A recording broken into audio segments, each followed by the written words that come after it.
y enfermedad pélvica inflamatoria.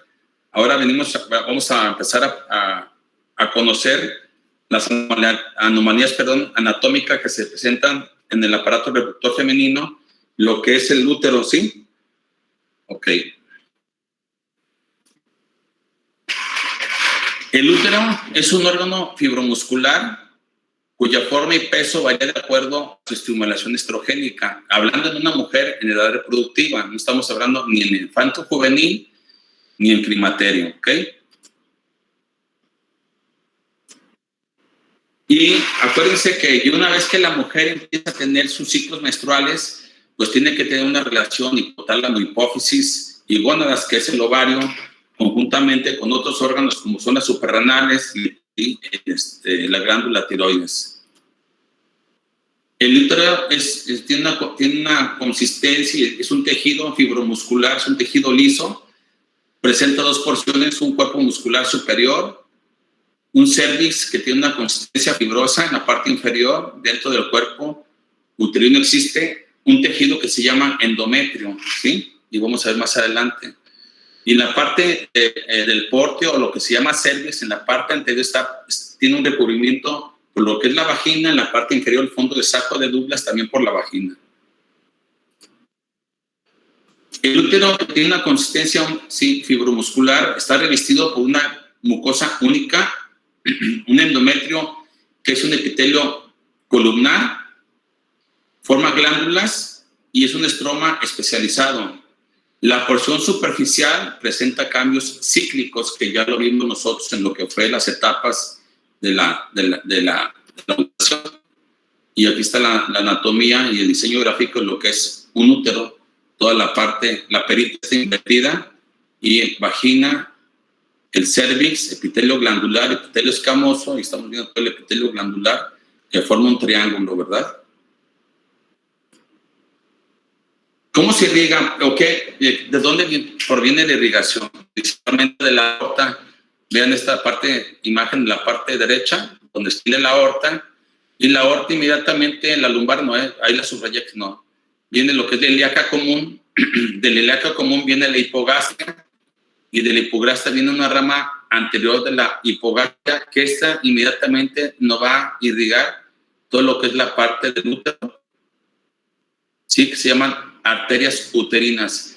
Esas arterias uterinas son los dolores de cabeza de nosotros los ginecostetras cuando hacemos una esterectomía. Y en los laterales vienen los ureteres. Viene otra arteria que es directamente de la aorta, que es la ovárica. Aquí le estoy subrayando, viene la ovárica. Y estamos viendo que irriga la trompa de falopio, sí, la fibra y el ovario. Entonces, las ramas anteriores de la hipogastria y las ramas de la uterina. Normalmente, cuando tenemos un problema ya muy severo, inmediatamente lo que hacemos es ligar las hipogastrias para que no tengamos una muerte materna. Entonces, aquí estamos viendo en esta imagen, sí, de la aorta, perdón. Viene la aorta, la arteria ilíaca, sí, aquí viene la ilíaca interna, que viene también aquí a formar parte de las arterias espirales de la cavidad del endometrio. Esto es muy importante porque les he dicho, si no saben fisiología, pues no vamos a saber fisiopatología.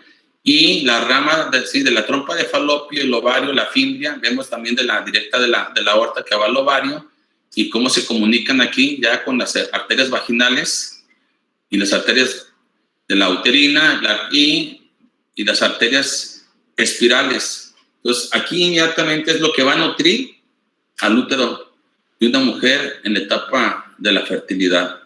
Aquí estamos viendo las capas que se desarrollan después del desprendimiento del endometrio, que viene ya por sus fases que hemos platicado, estrogénica, posteriormente viene ya la combinación estrógenos-progestágenos y luego ya viene los niveles más altos de progesterona.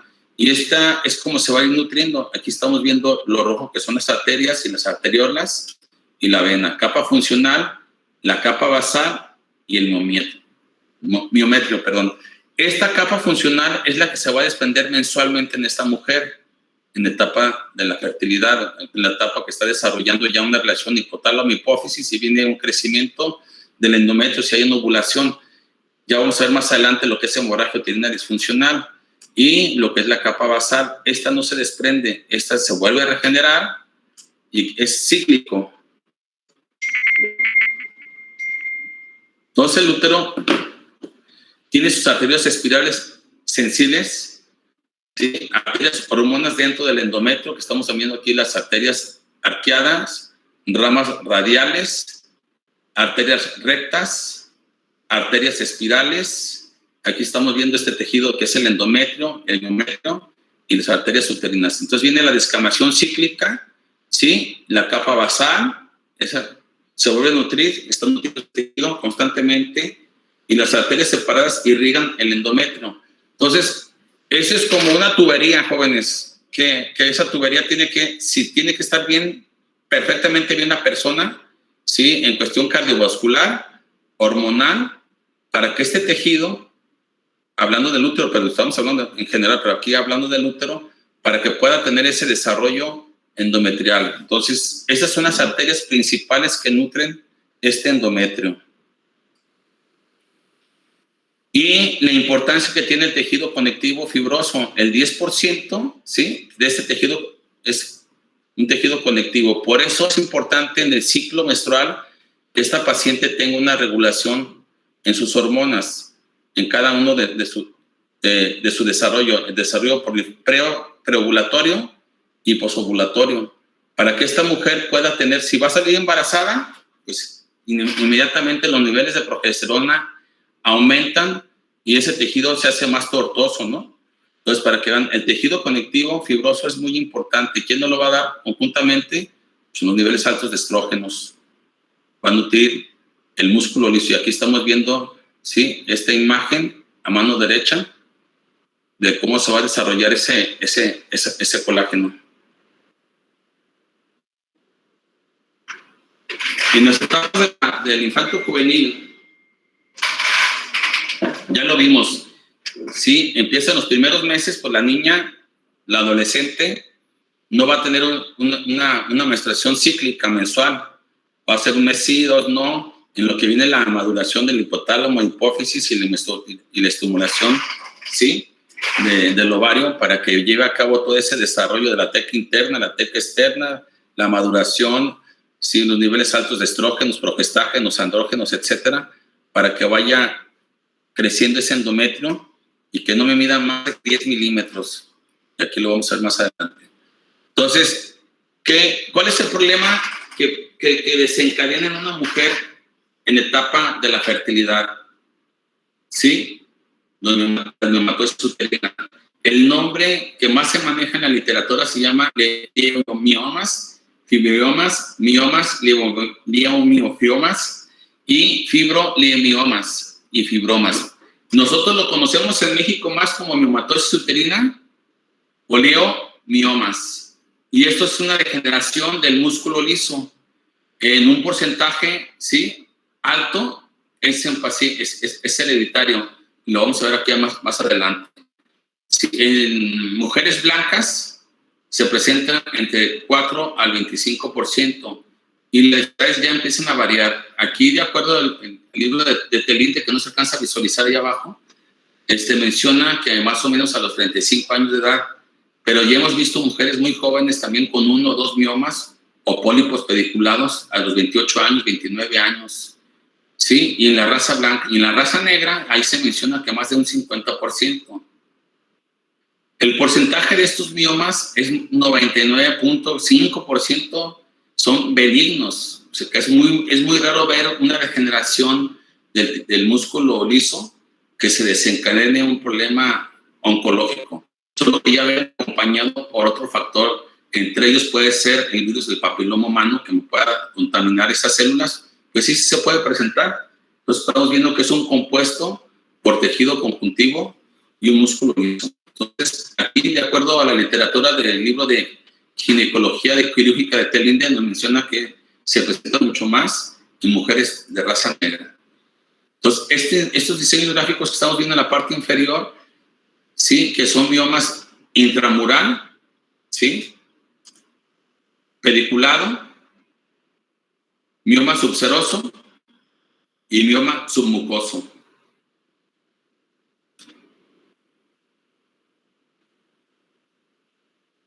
Entonces, la miomatosis uterina o el fibromiomatosis es dependiente casi en un 95% de estrógenos, ¿sí? Y aquí, como lo menciono, un 30% es de origen hereditario. Y el 70% sí, no es hereditario. Bueno, ¿y por qué se desencadena este desequilibrio de este músculo liso? Dentro de la literatura se maneja que este músculo liso es dependiente, ¿sí?, de estrógenos. Entonces, la obesidad, la resistencia a la insulina y los trastornos, ¿sí?, hormonales nos pueden degenerar este músculo liso a una deformidad de miomas. ¿Cómo le explico yo a mi paciente qué es un mioma? En cuestión didáctica y pedagógica. Digo, pues, ¿alguna vez ha golpeado una llanta de un carro? Pues sí, o mi marido, sí, ok. La llanta, en cuanto se golpea con algún bache o una banqueta, se deforma la llanta por dentro, tiene fibras, ¿sí? Y tiene, ¿cómo se llama?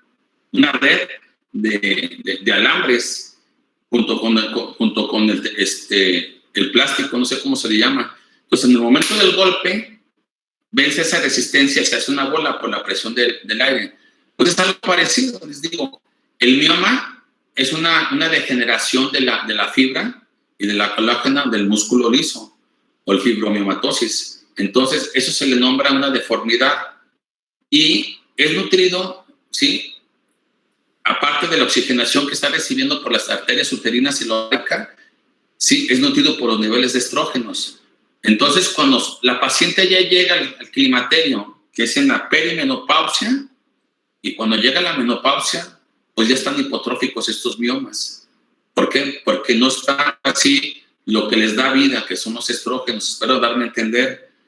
Pero, ¿qué pasa también a aquellas pacientes que sus miomas pediculados o submucosos, ¿sí?, tienen la oportunidad de embarazarse y si no me abortan, pues ya la libraron? Porque a veces muchos pacientes que no tienen control ginecológico, nosotros nos damos cuenta cuando tienen los miomas y hacemos todo lo posible por resecarlos o quitarlos. Entonces, esa paciente durante 9 meses tiende a crecer el útero y, claro, pues es dependiente de estrógenos y progestágenos ese desarrollo de ese bebé. Y cuando ya viene después del alumbramiento placentario, viene la involución del útero, en un porcentaje más del 50-60% se llegan a hipotrofiar ese músculo deformado que se llama mioma. Entonces, aquí estamos viendo intramurales, submucosos y pediculados. Aquí no está el pediculado, ¿ok? ¿Cómo lo vamos a detectar? Pues primero por la historia clínica, ¿no? Ya sabemos que la historia clínica es la madre de todas las madres. Tenemos que hacer su historia clínica, nombre completo, etcétera, etcétera. Y ya cuando llegamos a los antecedentes obstétricos, la menarca, vida sexual activa, qué tipo de planificación está utilizando, cuántos embarazos ha tenido, si no ha tenido, si la dismenorrea es estable o progresiva. Cuando la dismenorrea es estable, significa que sí tiene dolor antes o durante la menstruación, pero no ha cambiado en los últimos 2 o 3 años. Y dismenorrea progresiva significa que esa paciente en los últimos 2 o 3 años cada día aumenta su dolor cuando presenta su menstruación. Entonces, cuando es una dismenorrea progresiva, hay que descartar un problema que se llama endometriosis, que lo vamos a ver más adelante. También la miomatosis uterina puede causar dismenorrea, no tanto porque lo único que hace es crecer un poquito más por la congestión de la progesterona, un poco más el útero, y causa dolor, pero no tanto como la endometriosis, porque ahí es un sangrado y aquí es una deformidad. Entonces, mandamos a hacer una biometría hemática, una química sanguínea, tiempos de coagulación, un examen general de orina, una valoración cardiovascular, un ultrasonido, una esterografía, una esteroscopía o una TAC. Si me preguntan por qué una valoración cardiovascular, dependiendo de la edad, mandamos a hacer un estudio cardiovascular también, por si esa paciente vamos a tener que operar. El ultrasonido, normalmente lo pedimos endovaginal para visualizar de abajo hacia arriba en la cavidad y que nos dé una mejor imagen total de ese útero. Y la histerografía, que es por medio de un medio de contraste para visualizar bien el mioma, y si están tapadas las trompas de falopio, no están tapadas las trompas de falopio, ahí vamos a visualizar nomás lo que es la pura cavidad, lo que es hueco. Y si hay un pólipo, ahí inmediatamente lo vamos a... Y la histeroscopía es diferente. La colposcopía, ya hablamos de colposcopía, eso vemos del cuello de la matriz, de la vulva, labios menores, vagina y cuello de matriz. Esa es la colposcopía. Y la histeroscopía es como el ultrasonido, como la laparoscopía. Metes un tubito por el cervix, por ahí lo metes y empiezas, como estamos viendo esta imagen, a visualizar todo el endocervix y entras a cavidad uterina y ves si hay pólipos pediculados o hay alguna alteración o alguna hipertrofia del tejido endometrial, y ahí tomamos las biopsias o resecamos este pólipo. O mandamos a hacer una tomografía extra computarizada para que nos diga exactamente cuántos tipos de miomas o fibromiomatosis tiene esta paciente. Ok, aquí estamos viendo los estudios de gabinete. Estamos viendo aquí una cavidad uterina con un pólipo, ¿sí? Pediculado. Aquí en la parte superior derecha, otro pólipo pediculado bien vascularizado. Y aquí vimos anteriormente. Todas las mujeres en edad reproductiva, ¿sí? En un porcentaje, ya lo van a decir ustedes, más o menos ahorita, pues ha cambiado mucho.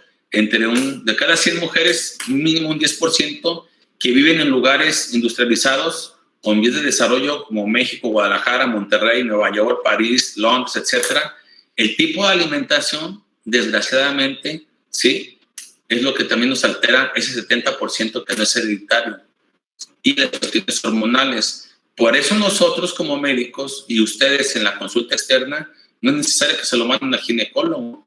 La alimentación es muy importante y la prevención de la alimentación chatarra para que no nos vaya a desencadenar alguna otra patología a cualquier ser humano y en la mujer problemas de infertilidad. Y esta es una de las causas de problemas de infertilidad, los problemas de las alteraciones de este músculo liso que se llama útero.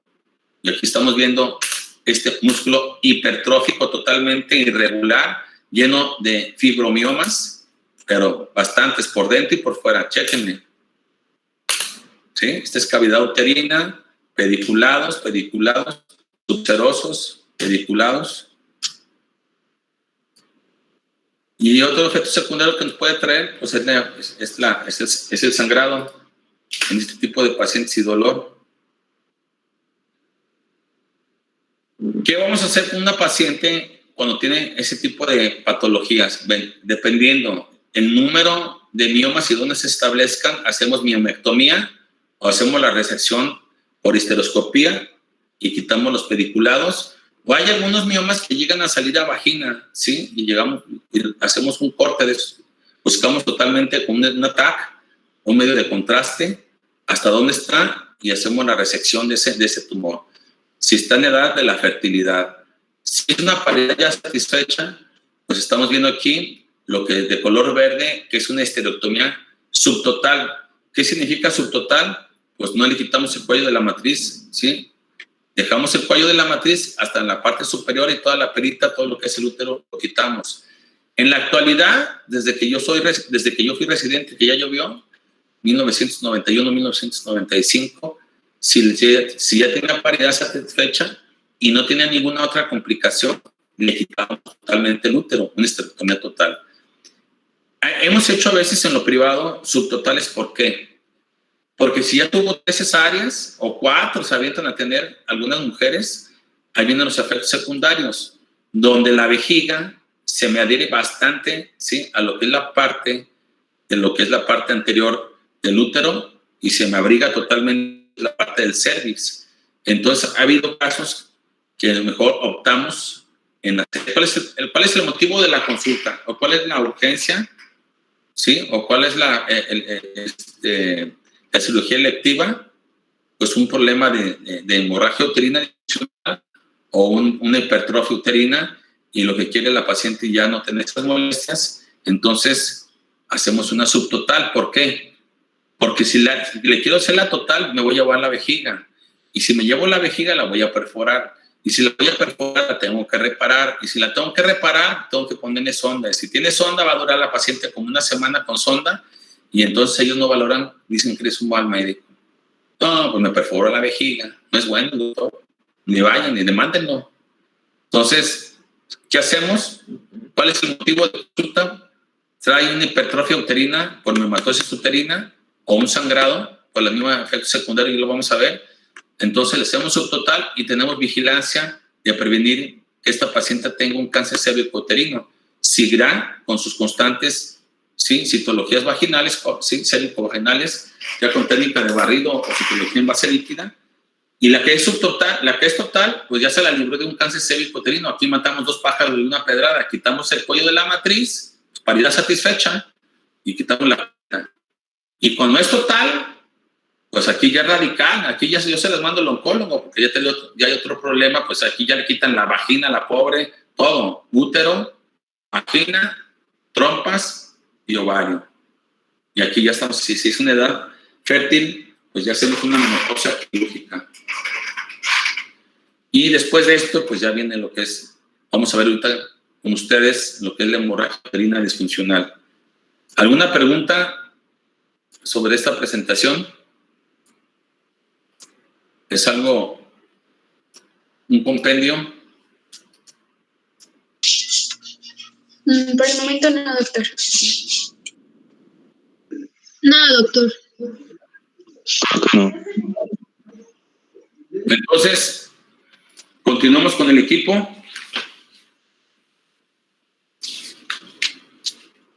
Doctor, cuando nombró lista yo tuve que retirarme un momentito y pues no alcancé a contestar. No sé si me puedo poner mi retardo. ¿Quién eres? Sandoval Campos. Listo. ¿Quién más? Lo que pasa. Gracias. ¿No faltó nadie más? Mi compañera Moni puso presente en el chat, doctor. Ok. Es Ramírez Caldera.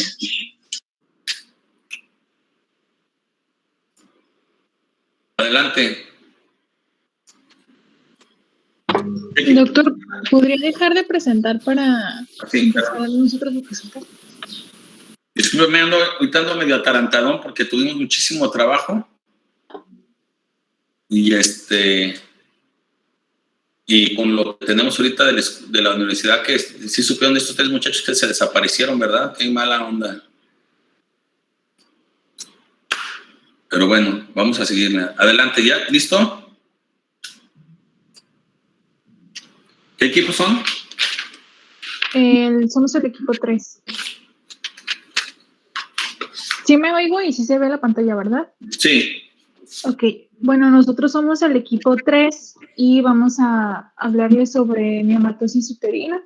Pues ya saben, el equipo está conformado por Kenia, Belsi, Carlos, Brandon y pues yo, Diana.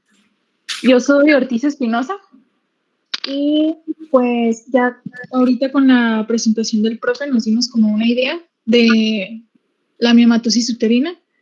Los miomas uterinos pues son los tumores benignos más frecuentes en las mujeres. Se menciona que son tumores del músculo liso y la probabilidad o el porcentaje de los tumores que llegan a malignizarse relativamente es baja y es menor al 1%. Y su crecimiento está relacionado con la predisposición genética, también la influencia hormonal y algunos factores que mencionaban en un artículo que leí, que era como el factor transformador del crecimiento, el factor de crecimiento de fibroblastos y entre otros.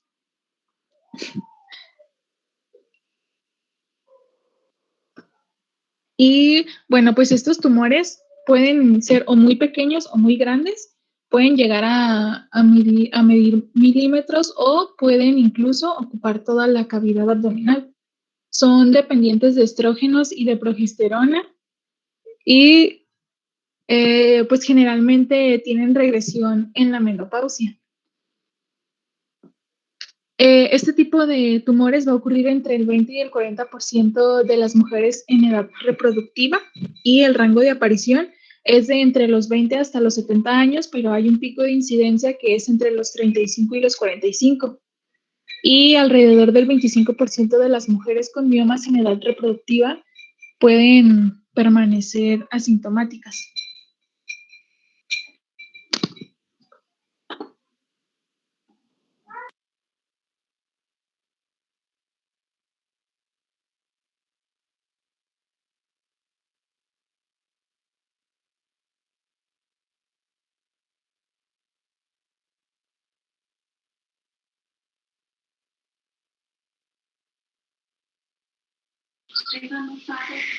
Bien, ahora vamos a explicar un poquito de la fisiopatología. Mi nombre es Aro García Ana Belsaí. Bueno, primeramente para saber que los miomas uterinos son pequeños tumores monoclonales en las cuales involucran mutaciones somáticas de las células miometrales y pues la interacción de esteroides sexuales como un factor de crecimiento. No, es un poco complicado o no se sabe en sí cuál es su fisiopatología, pero en esta se involucran tanto estímulos hormonales como el aumento de receptores de estradiol y progesterona. Entonces, esto puede desarrollarse durante la edad reproductiva y pueden crecer durante el embarazo. También pueden reaparecer después de la menopausia y se involucran los factores de crecimiento modulados por estrógenos y progestinas.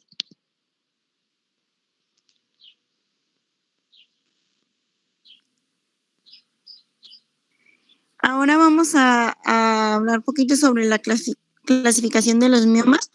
Los miomas se pueden clasificar según su localización en el miometrio y uno de ellos son los subserosos. Estos están localizados en la superficie uterina y de forma lacerosa. Los siguientes son los intramurales, los cuales se sitúan en el espesor de la pared muscular y estos no tienen relación con la serosa ni la mucosa. Enseguida tenemos los transmurales, los cuales son miomas en el espesor de la pared muscular y estos van a deformar la serosa y la mucosa endometrial. Y por último tenemos los submucosos, los cuales se van a desarrollar bajo el endometrio y estos lo van a ir desplazando desplazándolo durante su crecimiento. ¿Le das a la siguiente, por favor? La clasificación de miomas subcutáneos fue propuesta por Wamsteker, la cual los divide, submucosos, la cual los divide en tipo 0, 1 y 2. El tipo 0, el mioma va a estar situado en su totalidad en el interior de la cavidad uterina y bien sea sesil o pediculado. El tipo 1 es un mioma que va a tener una extensión intramural menor del 50% y el tipo 2 va a tener una extensión intramural mayor del 50%.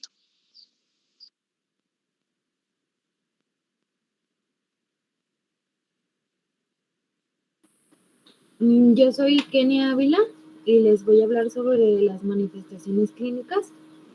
Y bueno, pues se considera que entre el 50 y 70% de los miomas uterinos pues es sintomático y pues los síntomas pueden ser muy variables y pues en general pues no van a ser patognomónicos.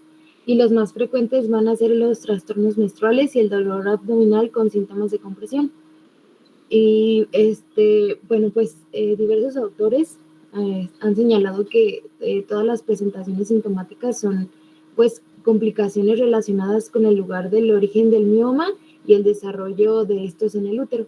Y pues el síntoma más frecuente o común pues es el trastorno menstrual, que es la hipermenorrea, que pues se va a observar en 30% de las mujeres con miomas. Y bueno, aunque pues clásicamente las hipermenorreas se han asociado con presencia de miomas uterinos, pues no es bien conocido la proporción de esta, que pues son ocasionados realmente pues por los miomas, y tampoco está claro el mecanismo pues patogénico por el cual los miomas provocan la hemorragia uterina normal, y se han relacionado con ello pues alteraciones de la función endometrial e incremento de la contractilidad uterina. Y bueno, también, como ya les mencioné, el dolor y los síntomas de compresión es frecuente.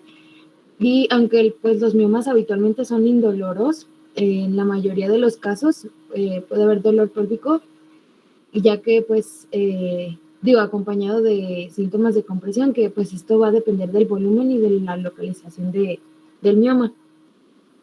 En cuanto al dolor, pues propiamente es producido por el mioma y suele ser debido a complicaciones del mismo, como puede ser la torsión de un mioma subseroso pediculado, la degeneración de un mioma intramural, y pues los síntomas de compresión van a depender del lugar de origen y de la localización del mioma, como les había mencionado. ¿Le puedes dar a la siguiente?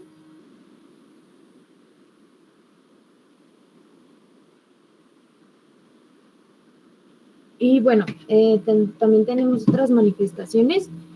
Y bueno, se mencionaba en la literatura que pocas veces habían pues complicaciones intestinales, pero sí son frecuentes los síntomas urinarios que incluían la polaquiuria y tenesmo de miomas de cara anterior del útero.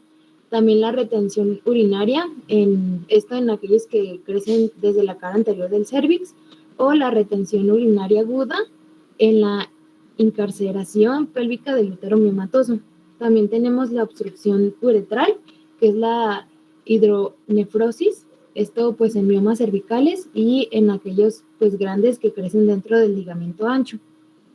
Los miomas intraligamentarios, estos pueden comprimir las venas y linfáticos pelvianos, y esto pues van a traer como complicación con dificultad para la circulación del retorno de las extremidades y van a favorecer el edema, las varices y las trombosis en piernas.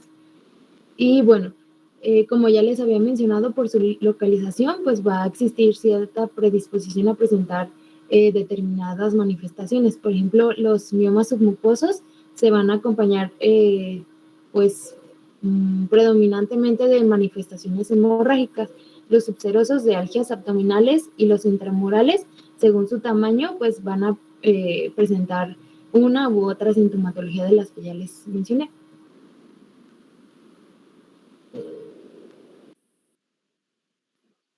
Bueno, pasando al diagnóstico, mi nombre es Carlos Ramírez. La prueba de elección que se va a realizar a estas pacientes va a ser un ultrasonido.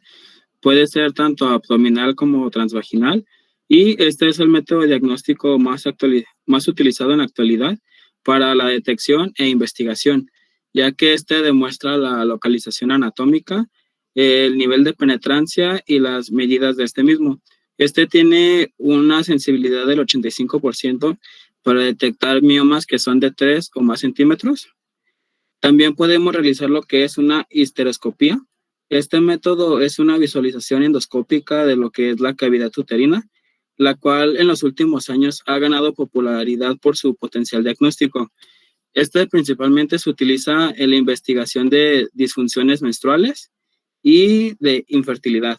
Este nos permite identificar miomas submucosos de pequeños tamaños. También se recomienda utilizar cuando los estudios previos no hayan sido concluyentes y si persiste la sintomatología. También se puede realizar una resonancia magnética. Este es un método diagnóstico muy útil porque tiene una alta sensibilidad al igual que su especificidad, pero tiene una limitante, la cual es su alto costo. Se recomienda utilizar esta técnica en casos de dificultad diagnóstica y en investigaciones. La GPC menciona que la histerosalpingografía no se recomienda su uso, ya que no existe evidencia que pues la sustente. Y también mencionaba la GPC que a toda paciente mayor de 35 años se le sugiere realizar una biopsia endometrial para descartar que haya patología maligna. La siguiente. Yo les voy a hablar de tratamiento. Soy Brandon Ruiz. ¿Sí me escuchan, verdad? Sí. Sí, Brandon. Comenzamos con el tratamiento farmacológico. Todo esto es de acuerdo con la GPC. Recomendaba lo que vienen siendo los análogos de la hormona liberadora de gonadotropinas, que pues esto nos ayuda a reducir significativamente lo que viene siendo el tamaño de los miomomas hasta un 35 a 60%. Aunque estos pueden tener importantes efectos secundarios, como mencionaba, que era el hipoestrogenismo, y pues este se administra por vía intramuscular o subcutánea. Mencionaba algunos ejemplos, que era la leuprolida, que era de 3.75 miligramos vía intramuscular mensualmente. Otro era la goserelina, que eran 3.6 miligramos por vía subcutánea cada 28 días. Y pues estos eran más útiles cuando se daban antes de la operación, lo que pues también favorecía que la cirugía fuera más factible. Pero no debían de usarse pues por más de 6 meses debido a los efectos secundarios que les acabo de mencionar. También manejaban lo que vienen siendo los AINES, que pueden usarse pues para tratar el dolor, y los progestágenos exógenos, los cuales pues eran útiles para controlar aquellos casos que presentaban hemorragia anormal, y estos eran pues el acetato de medroxiprogesterona de 5 a 10 miligramos por vía oral una vez al día, o también era el acetato de megestrol 40 miligramos por vía oral una vez al día, esto durante 10 a 14 días de cada ciclo menstrual. También pues la AGPC mencionaba que el dispositivo intrauterino de progestágenos, que era el DIU, ayudaba a reducir el sangrado uterino hasta un 85%.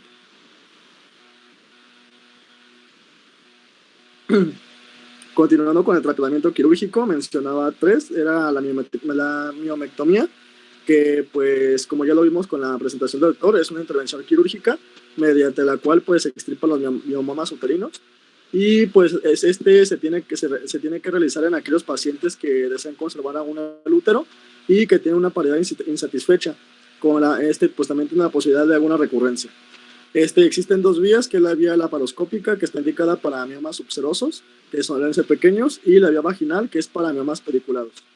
También manejaba lo que viene siendo la embolización, que es la embolización de la arteria uterina, y pues esto disminuye la hemorragia uterina y también los síntomas de compresión y problemas de infertilidad. Esto lo hacía reduciendo lo que viene siendo el volumen del miomoma, y pues lo hace bloqueando lo que viene siendo la arteria, lo que también pues detiene el flujo de sangre hacia el tumor. Y pues también mencionaba la histerectomía, que es el tratamiento definitivo en mujeres que ya tienen una paridad satisfecha y también tienen miomatosis uterina asintomática. Esta pues es la cirugía para extraer todo lo que viene siendo pues todo el útero.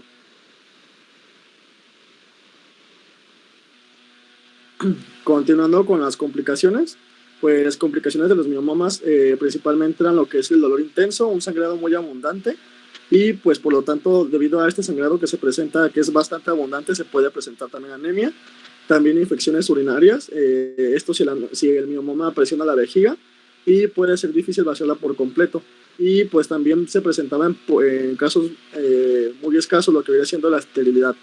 También en embarazadas existe un pequeño riesgo de que los miomas puedan causar ciertas complicaciones como partos prematuros, esto debido a que no hay un espacio suficiente en el útero por compresión, también cesáreas si el miomoma bloquea el canal de parto o pone al bebé en una posición peligrosa. Y también pues se puede presentar sangrado abundante inmediatamente después de dar a luz. No sé si tengan alguna duda en lo que viene siendo el tratamiento farmacológico y el quirúrgico.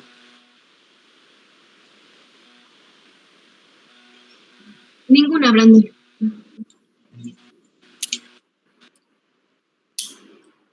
Dentro del mismo tratamiento que mencionaba su compañero, que no les mencioné yo, en edad reproductiva, dependiendo de la clasificación que vamos a ver nosotros de miomatosis uterina, si la paciente puede tener tratamiento médico para posteriormente tener su fertilidad, se maneja en la literatura dosis muy bajas de estrógenos combinado con progesterona, y eso nos va a ayudar a disminuir, no crean que al 100%, pero sí nos ayuda a disminuir un 10 hasta un 20%, ¿sí?, el tamaño, ¿sí?, de los miomas. También hay otras en otros países lo que hacen es entrar por la arteria radial, meter un catéter directamente a la aorta y te vas hasta las hipogástricas y luego ya te vas a la uterina, y ahí se mete ya sustancias químicas para llevar a cabo o metes un catéter para bloquear la irrigación y se hipotrofia inmediatamente totalmente todo ese músculo liso para que ya no se desarrolle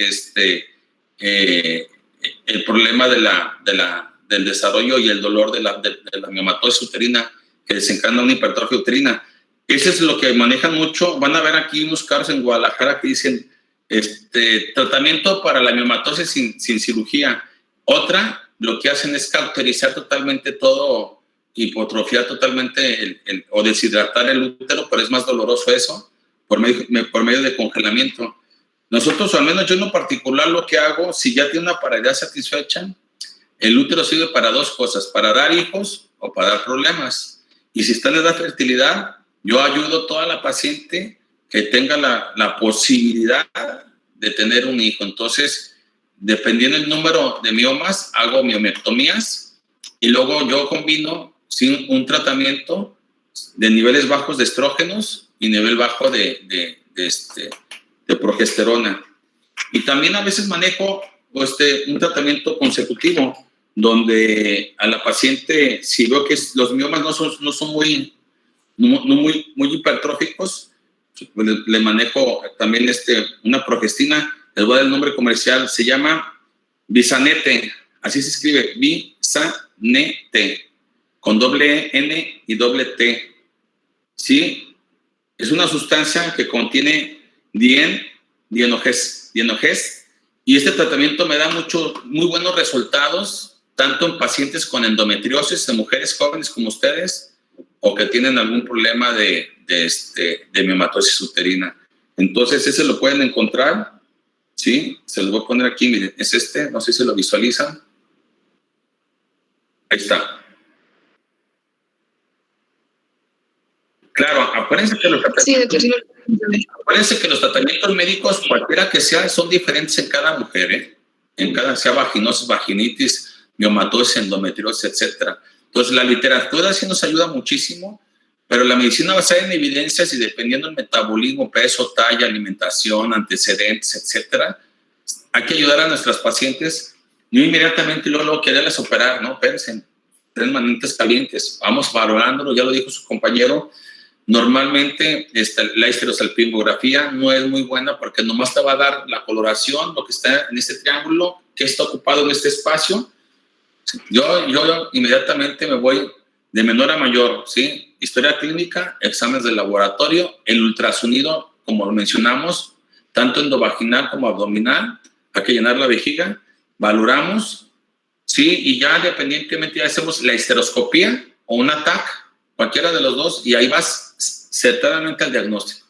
Una vez que ya valoras el número de miomas que tienes, si son submucosos, pediculados, subserosos, etcétera, es el tratamiento que vamos a hacer y darle la oportunidad, si puede esa mujer embarazarse, para que tenga una cavidad uterina, perfectamente bien, hacemos la polilectomía y inmediatamente la preparamos. Mientras tanto, o hacemos lo que dijo su compañero, un tratamiento de 6 a 8 meses con análogo de GnRH, se llama menopausia farmacológica. Le damos un tratamiento por 6 a 8 meses a que no esté produciendo nada de cuestiones hormonales, no va a tener desprendimiento de endometrio, nomás le van a decir a su pareja pues que aguante vara, porque pues imagínense, va a estar totalmente un poquito alterada ahí de la cuestión hormonal, porque la vamos a tener una menopausia farmacológica de 6 a 8 meses, y luego suspendemos e iniciamos el tratamiento médico para la cuestión de la fertilidad. Y si es una paridad satisfecha, jóvenes, pues entonces pues hacer la cirugía. ¿Alguna pregunta? Creo que no, doctor. No, doctor. Adelante.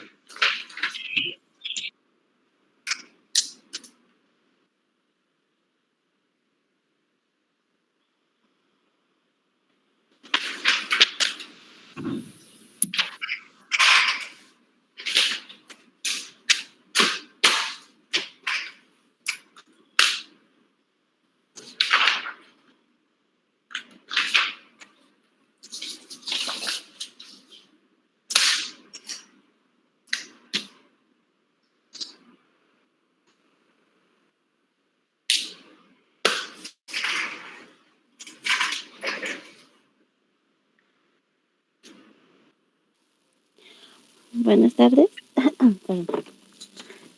Somos el equipo 4. Vamos a presentar lo que es el tema de hemorragia uterina normal y disfuncional.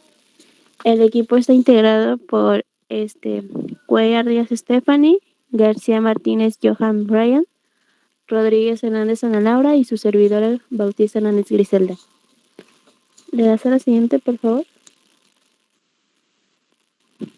Bueno, empezamos teniendo conocimiento de qué es normal y qué no lo es.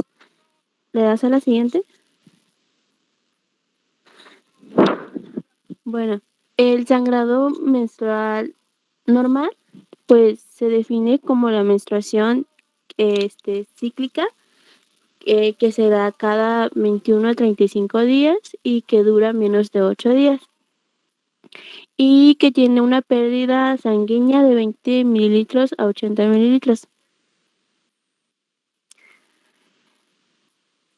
Y en esto tenemos lo que es el sangrado uterino normal, que son las variaciones en el ciclo menstrual.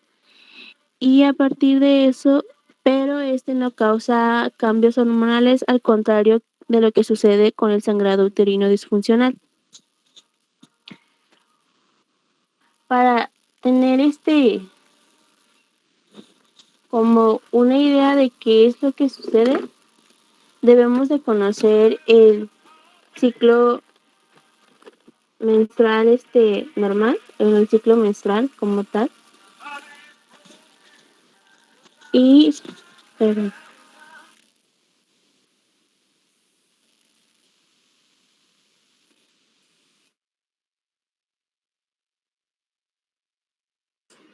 Sí, acuérdense lo que vimos en lo que también la falla su compañera, lo que vimos nosotros en lo que fue la edad de la fertilidad y los pasos que manejamos desde todo lo que es la formación del folículo hasta el folículo de Graf.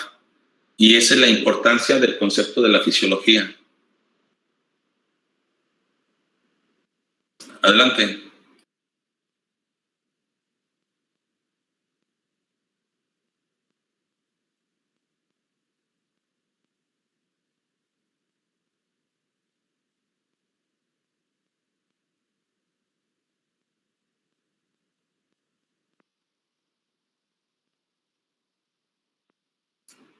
Creo que se le fue el audio a Griselda, ¿no?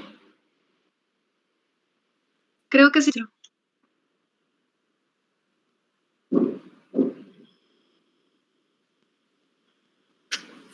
¿Puede auxiliarle a otros de sus compañeros, por favor?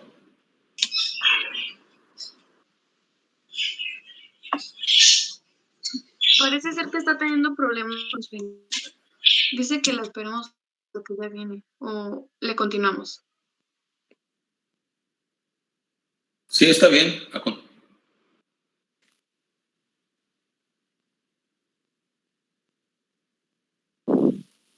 Perdón, me fui un momento.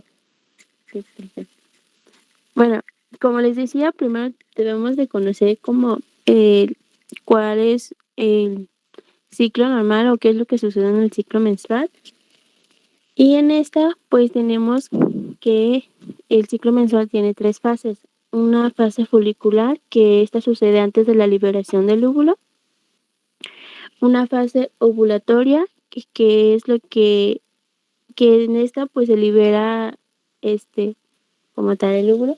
Y la fase lútea, que esta se considera después de la liberación. El ciclo menstrual comienza pues con una hemorragia o una menstruación y que esta marca pues el primer día de la fase folicular. Cuando se inicia esta fase, los niveles de estrógeno y progesterona son bajos y esto como consecuencia pues causa que se produzca una descomposición y el desprendimiento pues de las capas superiores que revisten el uterino, que en este caso es el endometrio, y como consecuencia causa lo que es la menstruación. En esta fase, el nivel de la hormona folículo estimulante aumenta y estimula pues el desarrollo de varios folículos de los ovarios. Y cada folículo pues tiene un núbulo. El más tarde en esta fase, a medida pues que que la concentración de la hormona folículo-estimulante va disminuyendo, solo pues un folículo sigue su desarrollo. Y este folículo es lo que producen los estrógenos. En la fase ovulatoria comienza pues con el aumento de la concentración de las hormonas luteinizante y la folículo estimulante. La hormona luteinizante estimula lo que es el proceso de la liberación del óvulo, lo que es la ovulación, que suele ocurrir entre 16 y 32 horas después de que comience a elevar pues su nivel. Y el nivel de estrógenos llega pues a su punto máximo y el nivel de progesterona comienza pues a subir más. Y por último, durante la fase lútea, me empiezan a bajar las concentraciones de las hormonas luteinizante y también la folículo estimulante. Y el folículo roto se cierra después de liberar el óvulo y formar pues el cuerpo lúteo, el cual pues produce la progesterona. Durante la mayor parte de esta fase, la concentración de estrógenos es alta. La progesterona y los estrógenos provocan pues un mayor engrosamiento del endometrio, que pues esta se prepara para la posible fertilización.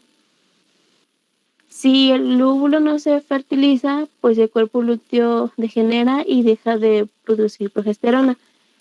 El nivel de estrógenos pues empieza a disminuir, se descompone y se desprende lo que son las capas superiores de revestimiento y sobreviene la menstruación, lo cual pues es el inicio de un nuevo ciclo menstrual. Por el contrario, si el óvulo es fecundado, el cuerpo lúteo pues continúa funcionando durante las etapas iniciales del embarazo. ¿Le das a la siguiente, por favor? Es muy importante que antes de que lleguemos ahorita, recuerden en su casa las 10 secuencias que les di, que les presenté, ¿sí? Donde empieza todo desde la FSH, la hormona folículo estimulante, como dice su compañera, cómo empieza a estimular después del desprendimiento del endometrio, viene la relación hipotálamo, hipófisis, ovario, hasta la secuencia número 10, que es la maduración, ¿sí? De ese folículo, la teca interna y la teca externa, que es el folículo de Graf, como menciona su compañera. Todos esos pasos a seguir, ¿sí? Es la etapa de la evolución, ¿sí? De ese óvulo que duró 85 días para poder llegar a ese objetivo, ¿me doy a entender? Y aquí, una vez que nosotros entendemos esta parte de la fisiología, vamos a entender ahora sí lo que viene sobre el sangrado normal en una mujer y vamos a valorarlo de acuerdo a esa hemorragia uterina, si es disfuncional, ¿sí? O no es disfuncional. Adelante. Bueno, ahora pues toca hablar de lo que es el sangrado uterino normal. Y pues principalmente difiere pues en la cantidad o la duración del flujo menstrual, a comparación de lo habitual. Entonces debe haber como un sangrado abundante durante un periodo y menos durante el siguiente. Lo que quiere decir es que en tu periodo menstrual anterior pudo haber un sangrado mayor y en el siguiente puede haber un sangrado menor o viceversa. También debe manchar entre periodos y debe de haber como un intervalo más corto o más largo entre cada periodo. La duración de cada uno puede diferir entre más de 7 días o menos de 3 días. ¿Le puedes dar a la siguiente, por favor?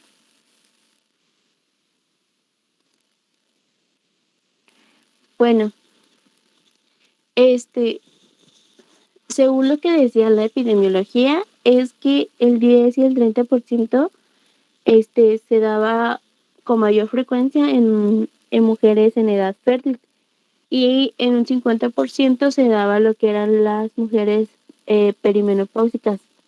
Y los factores principales que pues contribuían a que existiera este sangrado uterino normal era pues la edad y la fase reproductiva. ¿Le das a la siguiente, por favor? También nos mencionaba que debería de realizarse una valoración de la hemorragia uterina normal.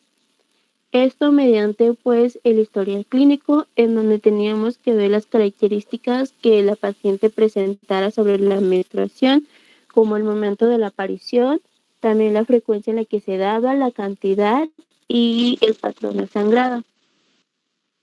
También se podría hacer un examen citológico, en donde pues nos ayudaría como a saber qué otra causa podría estar causando, perdón, qué otra patología podría estar causando el sangrado. Pues en esta podría ser el cáncer cervicuterino, como también el endometrial, que podrían causar una hemorragia pues uterina normal.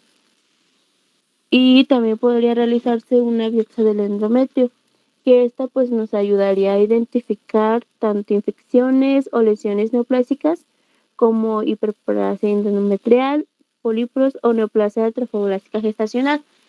Lo que quería que viéramos en esto es que otras patologías podrían estar causando el sangrado uterino normal y poder como tratar ese padecimiento. ¿Le das a la siguiente, por favor?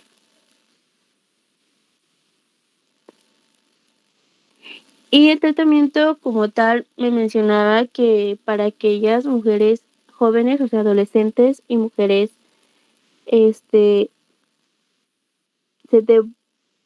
podía dar anticonceptivos orales a excepción de algunos que llegaran a requerirle grados.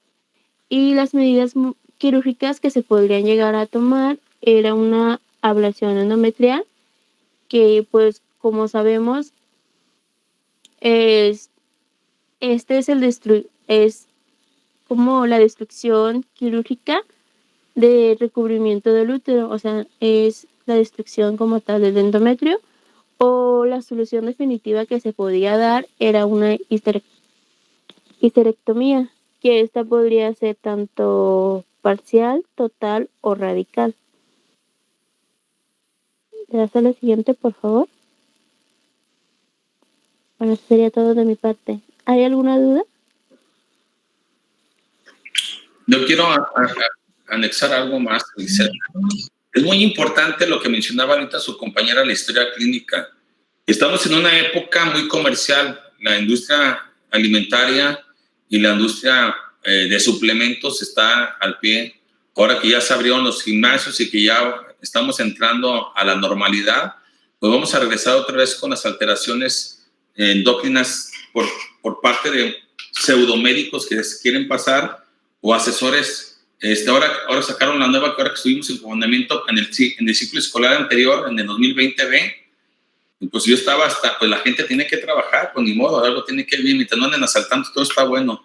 Pero algunos artistas de una televisora muy mencionada de la Ciudad de México, ¿sí?, que tiene un nombre azteca, pues como se quedaron sin trabajo, en 3 semanas, en 3 meses eran coach en medicina. Coach, no, pues yo les dije a mis alumnos y les digo a ustedes, pues yo los certifico en coach ya en medicina, pues ustedes ya están en 6º semestre, ya están más para allá que para acá. Son 12 semestres con todo hablando de servicio social. ¿Qué está pasando? ¿Qué problema tenemos ahorita con muchas mujeres jóvenes como ustedes? ¿Sí?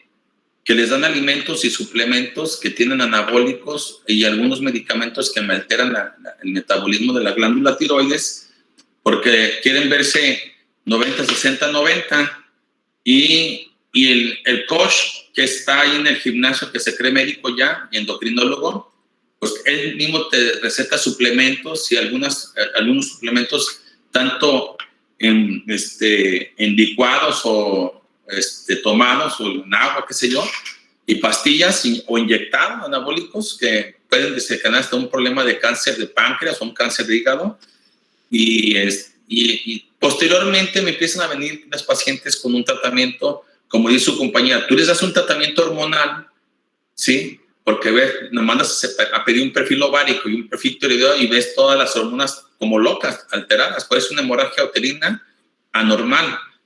¿Cuándo vamos a ver disfuncional? Al término de yo les voy a dar otro compendio de esta clase, y parece una observación donde entonces estas personas, en lugar de mejorar, la salud del paciente me la altera, tanto en el infanto juvenil, tanto en la mujer en edad reproductiva, como en la climatérica, que se divide en la perimenopausia y en la menopausia.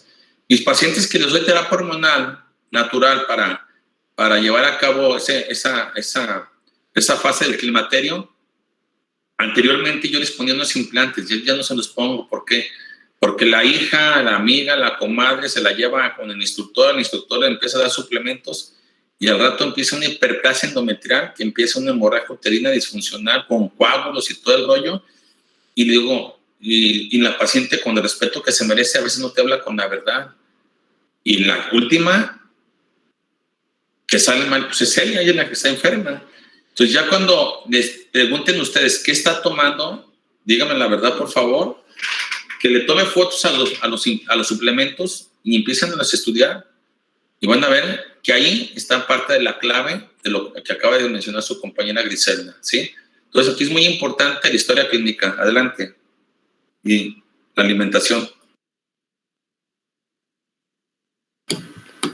Bueno, ya vamos a entrar a lo que viene siendo los distintos tipos que encontramos. Mi compañero ya les habló de la introducción, un poco para abarcar el tema. Yo voy a hablarles sobre la metrorragia. Siguiente, por favor. Bueno, la metrorragia va a ser ese sangrado que se da fuera de los días correspondientes a la menstruación. Vamos a tener distintas causas, como son las siguientes. Vamos a tener primeramente la hiperplasia endometrial. Esta se va a dar por el excesivo aumento de tamaño del endometrio, que es la capa que cubre el útero. También, como ya ahorita vimos, los miomas van a ser también estos tumores benignos que nos pueden llegar a provocar la hemorragia. Una cervicitis, que es la inflamación del cuello uterino. Alguna lesión en la abertura vaginal, que esta puede ser producida ya sea por un traumatismo, por las mismas relaciones sexuales, alguna infección o verrugas genitales. También podemos tener a causa por la función tiroidea baja. Esta va a ser principalmente dada por el hipotiroidismo, que más adelante les voy a mencionar el diagnóstico para que abordemos también y descartemos esta patología. También debemos de ver que otra causa es el aborto no provocado. Es cuando la mujer no sabe si está o no embarazada y aborta sin saberlo. También el embarazo ectópico y las enfermedades de transmisión sexual. Aquí las principales van a ser la clamidia y la gonorrea, que estas pueden llegar a provocar distintas lesiones que pueden llegar a causar las hemorragias. Siguiente. Cabe abarcar que estos van a ser como síntomas o signos que no propiamente van a ser una patología. Entonces, el diagnóstico tiene que, siempre en estos casos lo primero de hacer es una biometría hemática y una historia clínica muy detallada. ¿Para qué? Para abarcar distintos puntos. Por ejemplo, ahorita les comenté que la función tiroidea baja. Entonces, debemos de hacer esos de exámenes para excluir estas patologías. También podemos hacer una ecografía. Esta va a ser para, por ejemplo, en un embarazo ectópico, que todo esté bien. También podemos hacer una biopsia, una histeroscopía para examinar el interior del útero. También aquí cabe resaltar algo importante, que el sangrado, al momento de hacer la exploración física, debemos de ver que sea proveniente de la vagina y no del recto o de la orina. Y por último, podemos hacer ya muy extremo un cultivo cervical para comprobar si hay alguna infección de transmisión sexual. Y pues a nosotros nos debe de quedar claro que debemos de tener un control para decir al paciente que tenga este control diario y que día con día vea si el sangrado con el tratamiento va mejorando o va empeorando. Siguiente. Como ya les dije, pues la metrorragia es un síntoma y va a ser consecuencia de las enfermedades subyacentes que ya les comenté. Entonces el tratamiento va a depender de la causa a tratar. Siguiente. Y como ya le comenté, en estos padecimientos pues debemos de hacer una biometría hemática, más que nada porque la principal complicación pues va a ser la anemia. Siguiente. Y esto sería todo de metorragia. Ahora voy a abarcar lo que viene siendo hipermenorrea.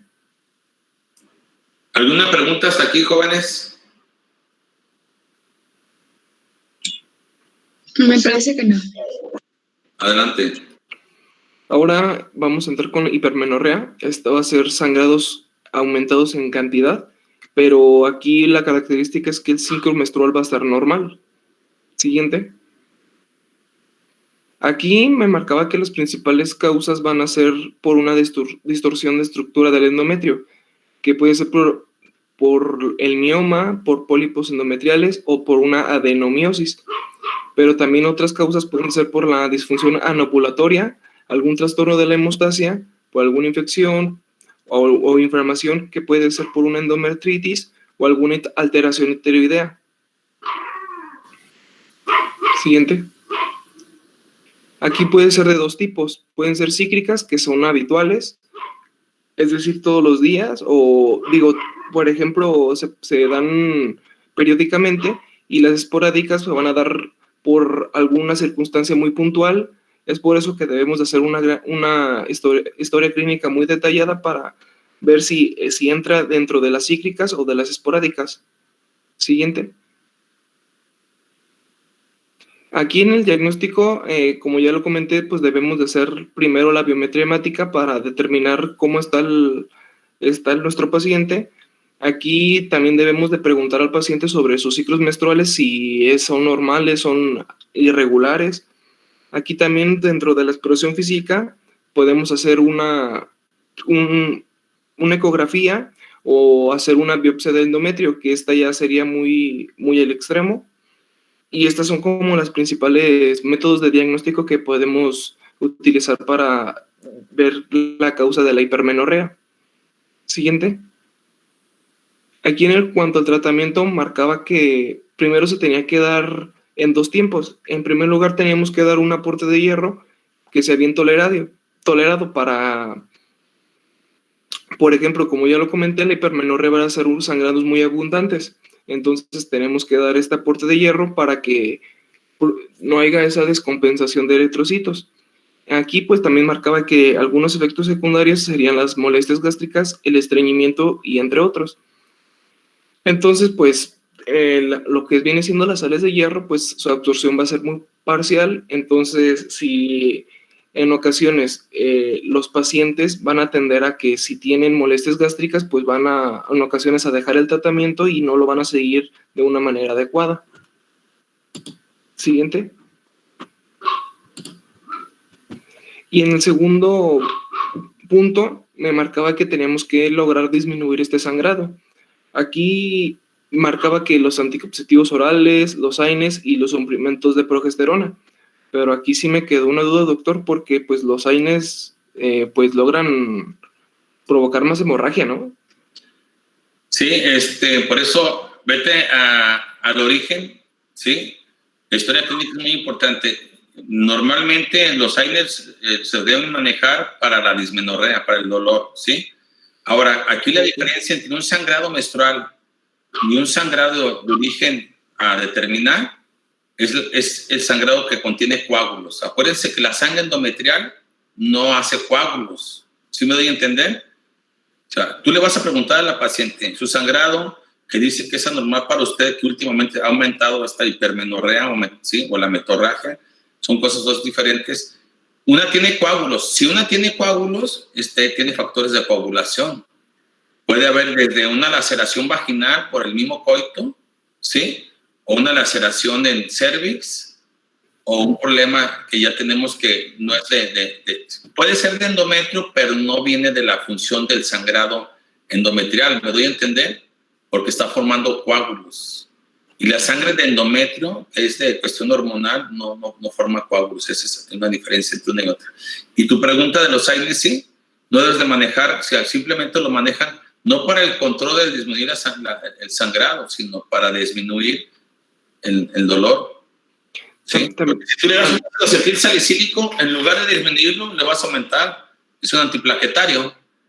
También me marcaba otro tratamiento, no sé si lo recomienda, era el ácido tranexámico. Se utilizaba también para este padecimiento. ¿No lo recomienda? No. Esto sí puedes manejar, pero aquí es muy importante. La historia clínica, como tú dijiste. Así es. La historia clínica de ahí va a depender mucho y el tipo de sangrado. Vamos a empezar a valorar, porque tenemos que valorar el factor de origen, de dónde viene ese sangrado. Y no confundir si es hormonal o no es hormonal. Ya lo dijo tu compañero al principio, ¿sí? Entonces tenemos que valorar de dónde viene ese sangrado. Adelante. Siguiente. Esto sería todo por mi parte. No sé si tengan alguna duda, sino para que continúe mi compañera. Entonces, sangrado uterino anormal y sangrado uterino disfuncional, ¿sí? Ojo ahí. Yo al final, en la próxima clase, les voy a dar, antes de entrar en endometriosis. Adelante. Bueno, ¿me escuchan, por favor? Porque estoy teniendo problemas. Sí, Ana, sí te escuchas. Ok, bueno, yo soy Ana Laura Rodríguez Hernández y vamos a continuar con oligomenorrea. Siguiente, por favor. Bueno, para entender la fisiopato, primero tenemos que entender la fisiología, como dice el maestro, y esto en breve, pues sabemos que el ciclo menstrual es el resultado del eje hipotálamo, hipófisis, ovario y el útero, y consta de 3 fases que ya las explicó Gris. En rápido, la fase folicular es la maduración del folículo ovárico y la proliferación del endometrio a partir de la producción o secreción de la hormona gonadotropina coriónica humana, que va a generar la liberación de estradiol, de la hormona folicoestimulante y la hormona lútea. Cuando el estradiol, este es el punto clave, llega al feedback en cuanto a retroalimentación positiva, pues va a estimular también a la secreción de la hormona lútea. Se llega al pico y ahí se genera la ovulación. Posterior ya es la fase lútea, que pues ya le explicó Gris, que va a generar lo que es la menstruación y que se puede entender por la imagen que tenemos a la derecha. Siguiente, por favor. Bueno, en cuanto a la fisiopatología, ya abordándola en cuanto a la causa, pues primero hay que tener en cuenta que pues es fisiológico o normal que dentro de los primeros 2 años posteriores a la menarquía, el 50% de los ciclos menstruales van a ser anovulatorios o irregulares. Bueno, ahora ya en cuanto viendo al punto decisivo de pues la alteración del ciclo menstrual, pues inicia normal, ¿no? Con la fase folicular hasta que pues en el estradiol no se está llevando lo que es la retroalimentación positiva y no se va a llegar al pico de la hormona lútea. Por lo tanto, pues no va a haber fase ni de ovulación ni la fase lútea. Y es aquí que pues se va a prolongar lo que es la fase folicular hasta que se lleve a la caída de los estrógenos y por ende a la involución del folículo y el sangrado, generando así un ciclo anovulatorio e irregular. Aquí pues tenemos una tabla que se encuentra a su derecha, que pues en sí es el resumen de todo lo que estamos viendo pues ahorita, de los distintos trastornos del ciclo menstrual, que ustedes lo pueden ver después. Y pues en sí, un ciclo menstrual normal, pues en cuanto a su duración, es oligomenorrea si está superior a los 45 días o polimenorrea si está por abajo de los 21 días. Siguiente, por favor. Ya abordando a la causa de la oligomenorrea, pues como vemos en el cuadrito de la derecha, vemos que hay distintos tipos dependiendo a las clasificaciones. Encontramos que puede ser a partir del trastorno del eje hipotálamo hipoficiario, cuando hay un retraso madurativo que, como dije, es fisiológico, sí es antes de los 2 años. Puede deberse también a alteraciones del peso o del gasto energético, ya sería por la privación calórica, como sería la anorexia, el ejercicio intenso, delgadez o pérdida de peso importante por debajo de 22 grados, 22 en cuanto al porcentaje del peso corporal total, o enfermedades crónicas, también como tumores del sistema nervioso central. Puede deberse a trastornos ováricos, como la insuficiencia ovárica, en la disgenesia gonadal del síndrome de Turner, por la exposición a antineoplásicos y radiación pélvica o enfermedades autoinmunes. También asociada a hiperprolactinemia, ya por periodo de lactancia, inducida por fármacos, adenoma hipoficiario, o también por el hipotiroidismo, o también a hiperandrogenismo, si la persona está cursando con un síndrome de ovario poliquístico o una enfermedad suprarrenal, o miscelánea si es por hipotiroidismo o hipertiroidismo. Ya profundizando un poquito más en las principales, pues vemos que en cuanto a la alteración del peso, ya sea por privación calórica, esta se debe a la malnutrición o la pérdida del peso. En cuanto a la interferencia del ciclo, que ocurre en aquellas que pues van a tener su primer menstruación o su menarca, pero tienen un IMC por debajo de los 19 kilogramos sobre metros cuadrados, y esto les va a generar a que no la presenten o que se les retrase. O también, ya que la tuvieron, pues hay que tener un mantenimiento de los ciclos, pero no va a ser posible si el tejido adiposo está por abajo de los 22, del 22% del peso corporal total. Como dije, esto puede ser asociada a anorexia, bulimia, ejercicio excesivo o el síndrome de la mujer atleta, que pues es la tríada que presentan algunas mujeres que pues están en un ejercicio de alto rendimiento y pues cursan con trastorno alimenticio, ya sea bulimia o anorexia, amenorrea o oligomenorrea y osteoporosis. Esto se ve principalmente en aquellos deportes en donde pues la estética es importante, ¿no? Como en el patinaje artístico. Bueno, también Laura, me preguntes, esto que acaba de comentar su compañera lo van a ver mucho en la iniciativa privada, en lo que es la clase media y la alta. Sí, aquí hay desgraciadamente dos parámetros, o están con exceso de ejercicio o no hacen nada de ejercicio, no hay medias, ¿eh? Y vamos a ver eso con la paciente que hace exceso de ejercicio totalmente, no hay tejido graso, hay bastante músculo estriado hipertrofiado, no está hipotrofiado ni normotrófico, está hipertrófico. Y hay anovulación, entonces no hay grasa, la glándula mamaria está totalmente perdida porque no hay grasa, el 80% es grasa, imagínense. Entonces, dice, oiga, pues es que no estoy menstruando, no, pues bájale el rendimiento. No, pues no puedo. Entonces, ya que pienses a tener un hijo, si es que quieres, me buscas y tenemos que bajarle el rendimiento ese intenso que menciona aquí su compañera. Y después del confinamiento, sí hay bastante anorexia, bastante anorexia. Adelante. Ok, bueno, ahora en cuanto al síndrome de ovario poliquístico, que ya lo explicaron, el cuadro clínico en breve es obesidad central, hirsutismo, menorrea, infertilidad y aumento del tamaño ovárico, pero como dijeron, esto no siempre se presenta. Y también hay incremento de los andrógenos, tanto en testosterona como en DEAs, y está asociado a diabetes mellitus, infertilidad, hipertensión arterial, dislipidemia y enfermedades cardiovasculares. Y bueno, en cuanto a la hiperprolactinemia, como dijimos, es causada por todos los factores que ven en su cuadrito de ahí, pero también esta es inducida por hipogonadismo. En cuanto al cuadro clínico, pues cursa con la lactorrea, que pues es la secreción de leche a partir de los pezones cuando no están en un periodo de lactancia, infertilidad, oligomenorrea o amenorrea, y pues hiperprolactinemia es cuando hay un nivel superior a los 15 a 20 nanogramos sobre mililitro. Siguiente, por favor. Ese es el cuadrito de los fármacos que pueden inducir lo que es la prolactinemia. Y siguiente, por favor. Ajá. Y pues bueno, el diagnóstico. Aquí tenemos que, como dice el maestro, sentarnos en la clínica y en la anamnesis, puesto que nos va a dar, pues, el seguimiento de las posibles causas. Primero, con la anamnesis, pues, tenemos que indagar en cuanto, pues, al ciclo menstrual de la persona. Ella nos tiene que decir si presenta oligomenorrea desde el inicio de que empezó a tener sus ciclos menstruales, y si esta ya, pues, es persistente, pues puede mostrarnos que se trata de un síndrome de ovario poliquístico, pero si es reciente, puede ser a partir de pues, la administración de medicamentos, enfermedad tiroidea o por privación calórica como anorexia, bulimia y demás.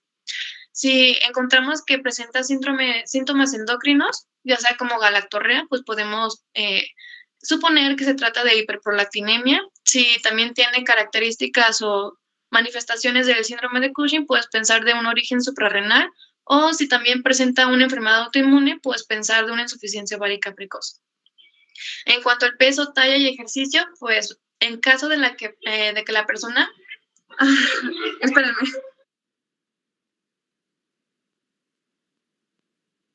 ¿Alguna pregunta hasta aquí? Ahí voy, ¿eh? Sí. Y tenemos que ir valorando nosotros cuándo es una hemorragia disfuncional, ¿sí? O cuándo es una hemorragia anormal. Y aquí está la clave. la clave.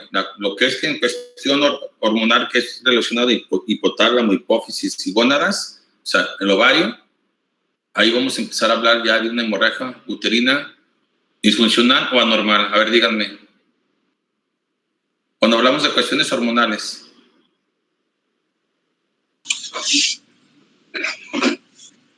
¿Disfuncional? Disfuncional, sí, así es, porque no tiene una disfunción, no tiene una correlación. Un ejemplo, aquí viene su compañera, la obesidad, habla del síndrome de ovario poliquístico. Esta es una enfermedad hormonal y es disfuncional, ¿sí? A la normal, ¿cuál podríamos decir que es una hemorragia uterina normal?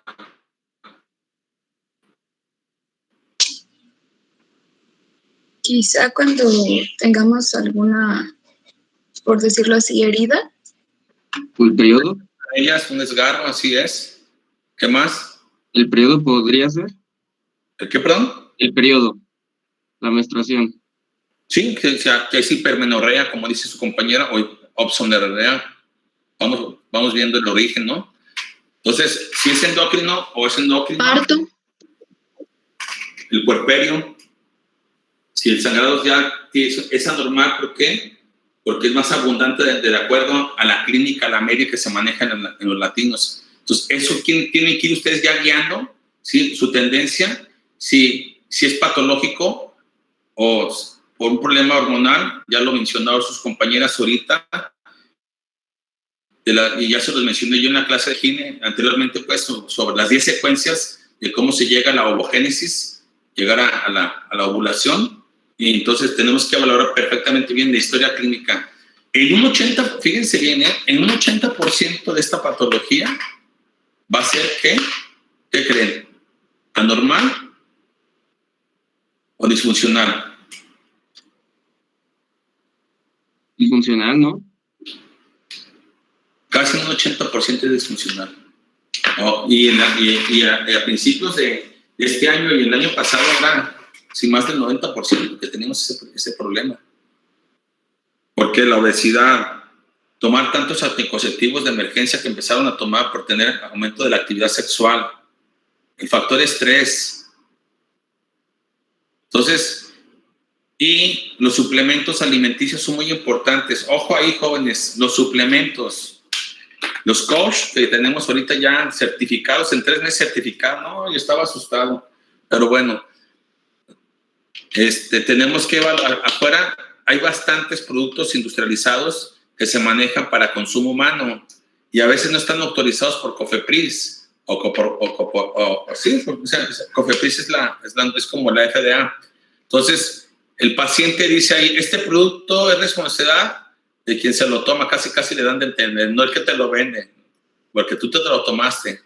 Pero bueno, tú tienes una persona que te está diciendo, tómatelo porque esto te va a servir para esto. Y si no está autorizado por COFEPRIS, tengan mucho cuidado. ¿Sí? Que te explique bien, o tú como médico explícale bien a tu paciente. Si su problema fisiopatológico, ¿cómo lo va a ayudar? O sea, ya tienes el origen, ya tienes el factor de origen de ese sangrado, ya tienes cómo vas a dar el tratamiento. Número 1, la alimentación. ¿Sí? Número 2, la hidratación. Entonces, todo eso ustedes tienen que valorarlo para poder dar ya un tratamiento. Adelante.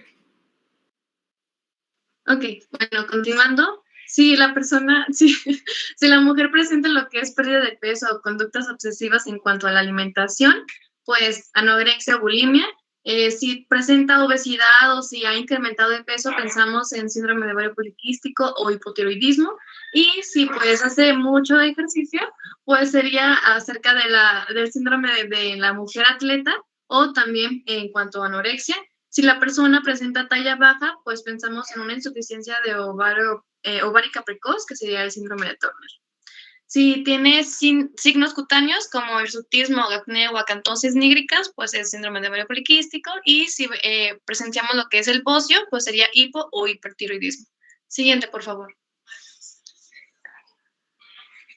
Bueno, aquí este es un algoritmo que pues en sí resume lo que acabo de explicar.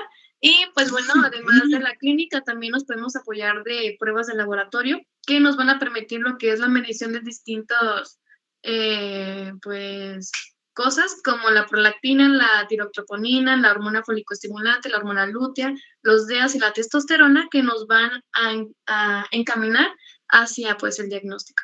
Por ejemplo, si la hormona folicoestimulante y la lútea están incrementadas, pues podemos pensar en una insuficiencia ovárica precoz, en la cual pues vamos a tener que pedir un cariotipo para saber si la persona está presentando un síndrome de Turner. Si tiene elevado lo que es la hormona lútea y está la folicoestimulante normal, pues podemos pensar en el síndrome de ovario poliquístico, además de que también están incrementados los testosterona y los DEAs. Si está disminuida la folicoestimulante y la hormona lútea, pues puede tratarse de un origen hipotalámico como un tumor, o si los DEAs y la testosterona están incrementados y además se pidió una cuantificación de la 17-hidroxiprogesterona, pues entonces estamos hablando de origen de hiperplasia suprarrenal. Si tiene manifestaciones del síndrome de Cushing y además elevado lo que sería el cortisol, pues síndrome de Cushing. Siguiente, por favor. Bueno, ahora vamos a hablar de la menorragia. ¿Hay dudas hasta ahorita? Creo que no. Ok, bueno, hablando acerca de la menorragia, pues en sí significa que hay una cuantía o medición superior a 80 mililitros por menstruación con una duración por encima de los 7 días en los últimos 6 meses. O sea, se está perdiendo mucha sangre durante mucho tiempo y esto es cada ciclo. El diagnóstico de pues es primero que nada en la constatación de que realmente está ocurriendo pues este trastorno a partir de lo que la mujer pues explica o dice en la anamnesis. Esto tiene que ser principalmente en 3 puntos, que sería la duración, la intensidad y el intervalo, que es lo que les había dicho de la definición: 80 mililitros más de 7 días y por 6 meses. En sí, después de que ya se ha constatado, si así se dice, pues se va a descartar lo que son alteraciones menstruales coexistentes como metrorragia, leucorrea, dismenorrea o coitorragia, y posteriormente vamos a identificar la causa. Esta se puede dividir en 3: idiopática, que va a ser el 50%, iatrogénica, a partir de la inducción de fármacos, u orgánica, que a su vez se divide en 2, ya sea genital o extragenital. En el caso de genital, casi siempre es por el uso de dispositivos intrauterinos o por tumores, y en el extragenital es por alteraciones de la coagulación, enfermedad tiroidea, renal o hepática. Siguiente, por favor. Aquí está otro, pues, como mini resumen de lo que acabo de explicar y, pues, en sí el seguimiento para poder llegar al diagnóstico. Aquí, pues, vamos a llevar a cabo lo que es la comprobación, como ya se explicó, de que realmente está ocurriendo, pues, este trastorno. De acuerdo a la definición, se va a llevar a cabo la exploración abdominopélvica. Posterior se va a realizar un hemograma y también se pueden llevar a cabo, pues, pruebas de función tiroidea o algunos otros como pruebas endocrinas, pero en caso de que presente lo que son manifestaciones que nos puedan apoyar a ese diagnóstico. Si no tiene, pues, como por ejemplo los signos cutáneos y demás que ya expliqué, pues entonces no les vamos a pedir estas pruebas. También se puede realizar lo que es una ecografía transvaginal, que puede ser tanto normal como anormal, y posterior seguir a una biopsia o una histeroscopía. El origen, como ya dije, orgánico, iatrogénico o idiopático, se va a tratar de acuerdo a la causa, y si es idiopático, entonces es cuando vamos a seguir con el tratamiento. Bueno, en el caso idiopático, ahí voy.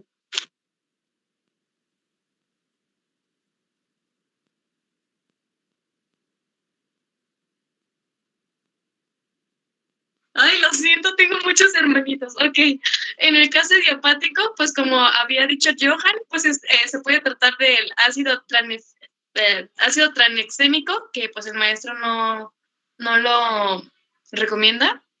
También se puede tratar con ácido mefenámico, antifibrinolíticos, AINES, y la sustitución del DIO por uno de levonorgestrel. Siguiente, por favor. Y es aquí cuando el tratamiento se va a dividir en 3, en 3 puntos de acuerdo a lo que la mujer presenta. Si ella tiene lo que es el deseo gestacional, pues entonces el tratamiento se va a limitar a pues la administración de 3 meses de ácido mefenámico o tranexémico. Si la mujer no, pues en todo caso no presenta deseos gestacionales y tiene la presencia de un DIU, pero en todo caso que sea de cobre, pues se le va a sustituir por uno de levonorgestrel y así se va a arreglar el trastorno. En caso de que presente una menorragia idiopática sin deseo gestacional, se pueden emplear lo que son anticonceptivos orales, un DIU, que era del levonorgestrel, que era la sustitución, o finalmente el tratamiento quirúrgico, que pues le va a causar infertilidad, que sería la histerectomía parcial o completa, que ya lo explicó el maestro, o la ablandación endometrial. Siguiente, por favor. Y esto es todo de mi parte. Bueno, si no hay duda del anterior, continuamos con lo que es la polimenorrea. Yo soy Stephanie Cuellar.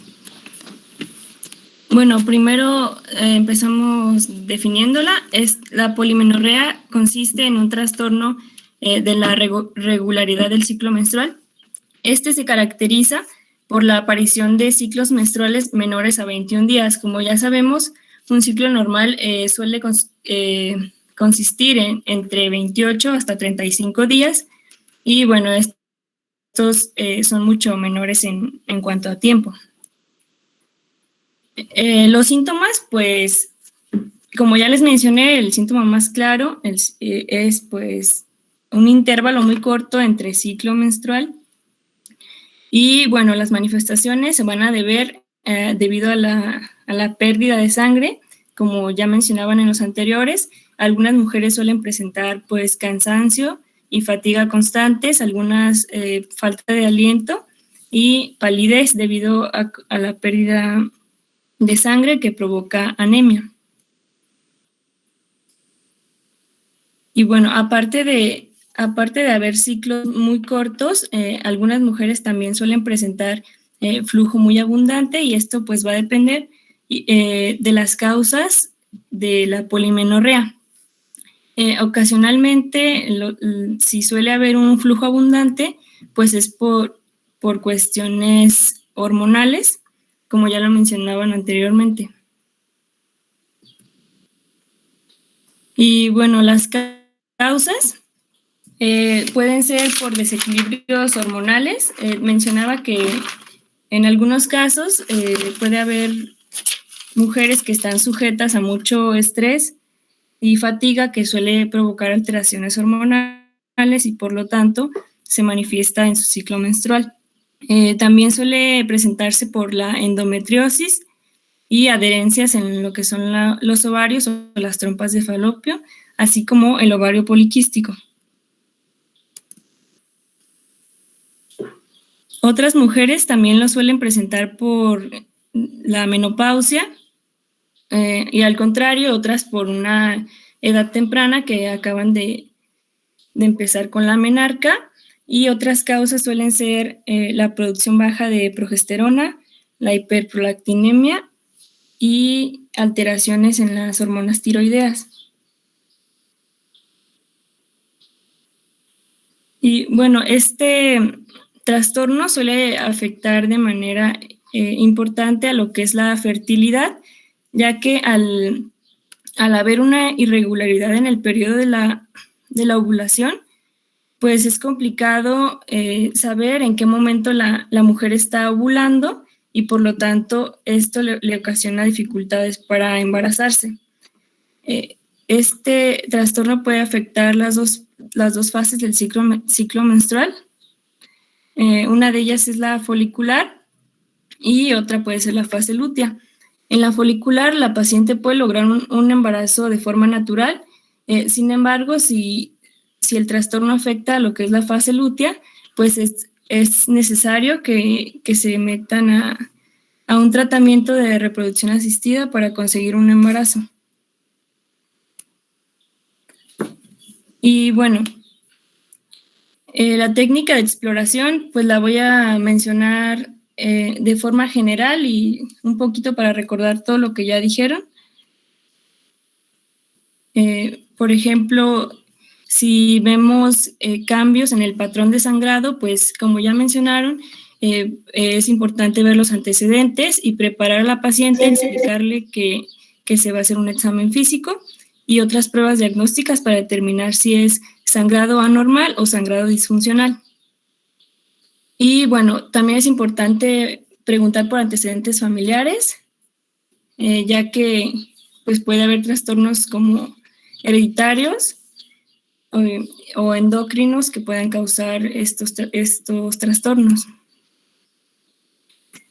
También es importante pedir a la paciente realizar un calendario menstrual, mencionándole que anote cuándo empiezan y finalizan sus periodos, cuánto flujo, si ha usado anticonceptivos, si ha habido actividad sexual, si ha habido problema de dolor, coágulos, sangrado poscoital o sangrar demasiado como para empapar una compresa o un tampón cada 2 horas.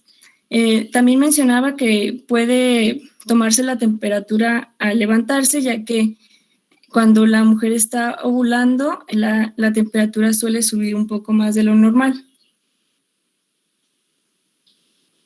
También es importante mencionar si ha tenido mareos, ya que puede ser un síntoma de anemia relacionada a la pérdida excesiva de sangre.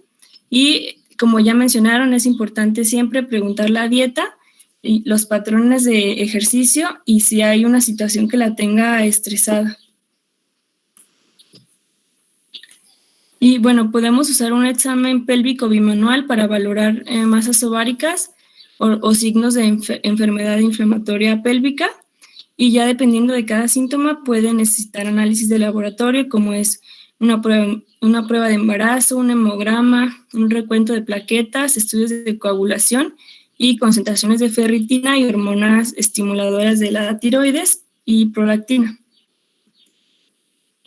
Las mujeres mayores de 35 años y las que tienen obesidad mórbida, diabetes o hipertensión crónica, es necesario que las sometamos a una biopsia de endometrio, ya que tienen mayor riesgo de presentar cáncer. Y también es importante la valoración con ultrasonidos por vía vaginal, que se puede combinar con una perfusión salina uterina. Esto nos ayuda a detectar de mejor manera anormalidades. Y bueno, ya por último, les voy a hablar de la hemorragia uterina disfuncional. Todas las que vimos anteriormente son anormal, y la disfuncional, como ya mencionaban, esta es una interrupción del ciclo menstrual, pero va a ser debido a anovulación que no está asociada a enfermedades subyacentes. Todas las que vimos ahorita es porque pueden tener otra enfermedad causante, pero esta no. Esta mencionaba que es por alteraciones hormonales, ya sean mujeres jóvenes o ya llegando al climaterio. Aquí, pues, la fisiopatología consiste básicamente en que se segrega estrógeno de forma continuada, pero el óvulo nunca madura, por lo tanto no se libera de forma normal, como ya mencionaban mis compañeras. Ya que no se libera ningún óvulo, pues el cuerpo lúteo nunca va a producir progesterona para contrarrestar la proliferación de la pared uterina. Y finalmente, la pared uterina con el tiempo va perdiendo el aporte de sangre y se va a deshacer de esta, pero a intervalos irregulares. Y como ya les mencionaba, como nunca se produjo un óvulo, los síntomas premenstruales y el dolor menstrual, pues no se va a producir. No va a haber un dolor menstrual porque no hay un desprendimiento significativo del endometrio, como suele ocurrir de forma normal. Y bueno, estos efectos del estrógeno sobre la pared uterina se asocian con hiperplasia del endometrio y con cáncer. Y esta tabla, pues, menciona unas diferencias que consisten en un ciclo ovulatorio frente a uno anovulatorio. Es lo que ya les mencioné. En uno sí ocurre una maduración correcta y en el otro, pues, los folículos no alcanzan a madurar del todo. En el ciclo normal, pues obviamente siempre hay una menstruación al final del ciclo, Y en el anovulatorio, pues solamente hay cambios en el endometrio con necrosis distal. En el ovulatorio hay una hemostasia por la vasoconstricción y la contracción uterina. Y el anovulatorio solamente hay descamación prolongada en forma de parches. En el ovulatorio hay cese de menstruación por la cicatrización del endometrio gracias a los estrógenos. Y pues en el anovulatorio hay una hemostasia por la nueva proliferación del endometrio con una contracción uterina tardía, y también la cicatrización endometrial es tardía e irregular. Y para el tratamiento mencionaba que para algunas mujeres pueden precisar un tratamiento con acetato de leuprolida, el cual disminuye las concentraciones de la folícula estimulante y la luteinizante y causa una amenorrea o una menopausia química o artificial. Y este tratamiento se continúa durante 6 meses o menos, y pues es importante controlar lo que es la osteoporosis por la menopausia. Y bueno, el objetivo de este tratamiento es romper el ciclo anovulatorio y preparar el cuerpo para una intervención más adelante. Y como ya mencionaba Griselda al inicio, si la paciente no desea tener hijos en un futuro, pues algunas ya son candidatas a una ablación endometrial. Esto pues si ya tuvieron hijos, como mencionaba el doctor, y puede realizarse por medio de varias técnicas como microondas o radiofrecuencia o crioablación para disminuir lo que es la pared del útero. Y bueno, este tratamiento ha demostrado ser efectivo para disminuir o parar los ciclos menstruales y el sangrado uterino disfuncional, pero como ya mencioné, la paciente deja de ser fértil. Y bueno, esto sería todo de nuestra parte. No sé si hay preguntas o dudas. ¿Alguna pregunta o dudas referente a este tipo de patologías que van a ver frecuente ustedes en la consulta externa? No, doctor. En la próxima clase del próximo lunes, yo entro con una introducción ya final de esto y luego continúo con la clasificación de endometriosis para que posteriormente entre el equipo número 5, ¿verdad? Sí. Sí, okay. Bueno, jóvenes, Doctor, dime. Previo a ello, minutitos. Únicamente preguntarle qué es lo que quiere que añadamos en la presentación